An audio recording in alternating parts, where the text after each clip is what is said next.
to take you on a little tour of my camp, and as you can see, I have my cloth, and I have a pendulum, and I have some astrology dice, and I have my tarot cards and different things, because I kind of get a lot out of that. But you can see this is my camp, and this is my panel here that I usually charge my cell phone with during the day, and I have a little changing shower bathroom set up. And then my car is my bed, essentially, so I car camp. But you can see I have a nice little tent, and it's all set up for myself, and I have a little sitting spot in there. Right now my blankets are sitting on it, but you know, it's all kind of nice, and you can't see in the windows. I put something up right there on both sides, because I noticed that one night when I had my light on, you could see right in. So I just, not that that was any big deal, it's not like my life is any great big secret, but you know, a little bit of privacy is nice. But you can see, and here's my dogs just taking their sweet time, watching me, looking at me, wondering, what are you doing, Mom? And I'm just kind of showing you my camp, my little setup. I got my little hats there, and my coats. I got a warmer one and a little bit cooler one, and it's just nice here today. It's in the 70s, and this is kind of the campground. This is the opia tree I was talking about. There's two here, and then there's this one.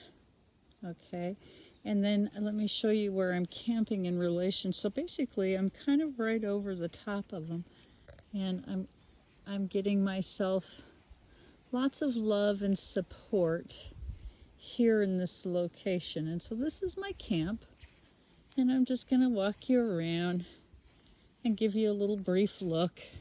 And you can see it's just a really nice little campground. And why am I here? Well, for right now, once I really figured out that there was no real good way to get along with the situation that I was in, I decided that it was really just time to call it and do the right thing and not stay in a situation that was essentially emotionally and perhaps even physically unhealthy for me, because I felt like, one, there was no words that I could say that was going to change the situation. I can't and won't agree that I have to become physically enslaved to another for them to stay with me.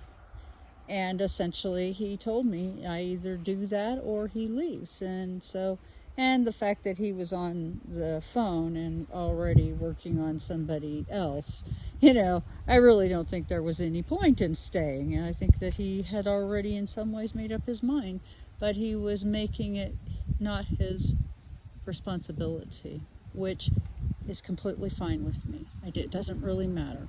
And so right now, I'm here camping until he leaves for the mainland on the 11th.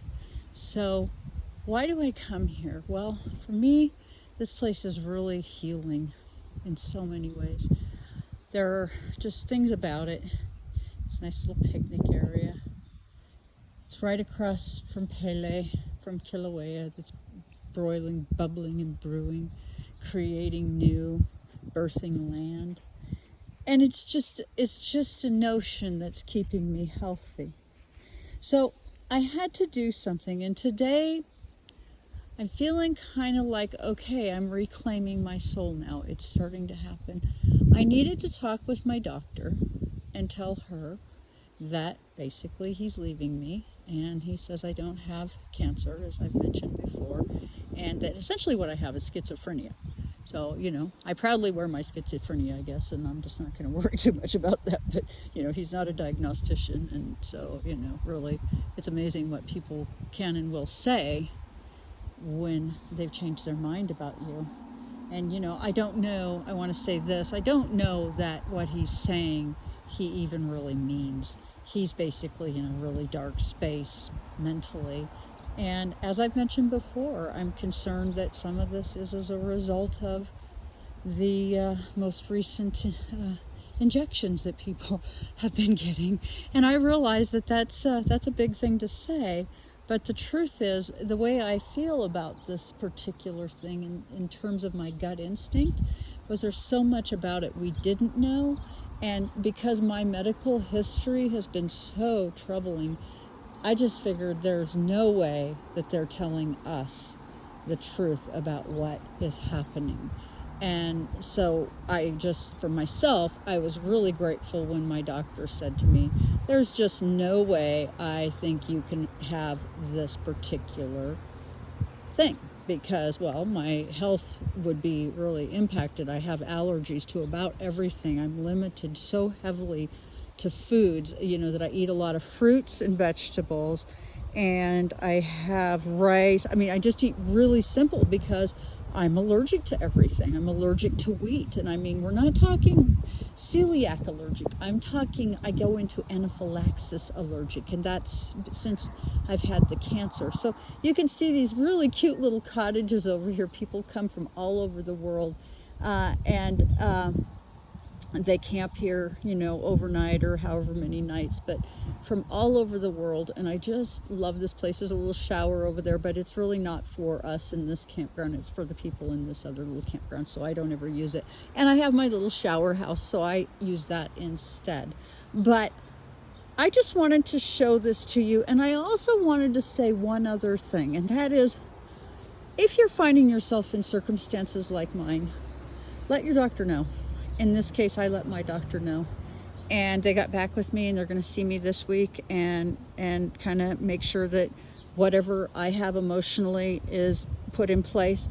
Because in hospice, you want to, as much as you possibly can, stay out of stress. And so I told my doctor today that I'm open to, if she wants me to do things to, if she wants to put me on a tincture or something to de-stress, I'm totally open to it.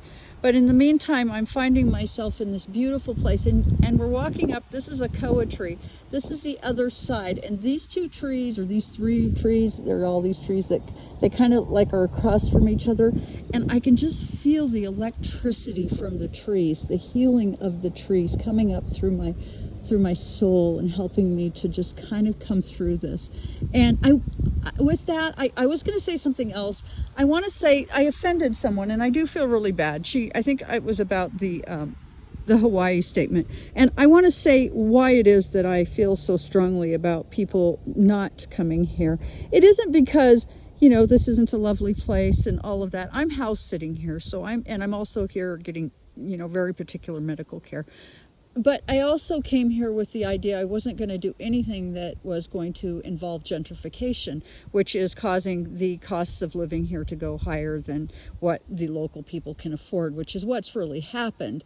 And, it's a complicated issue, and I certainly mean no offense. And I know it sounds like doublespeak when I get to be here and you don't, and I don't mean it like that.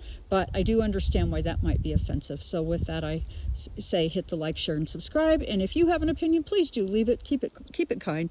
And I thank you so much for joining me. Hit the like, share, and subscribe.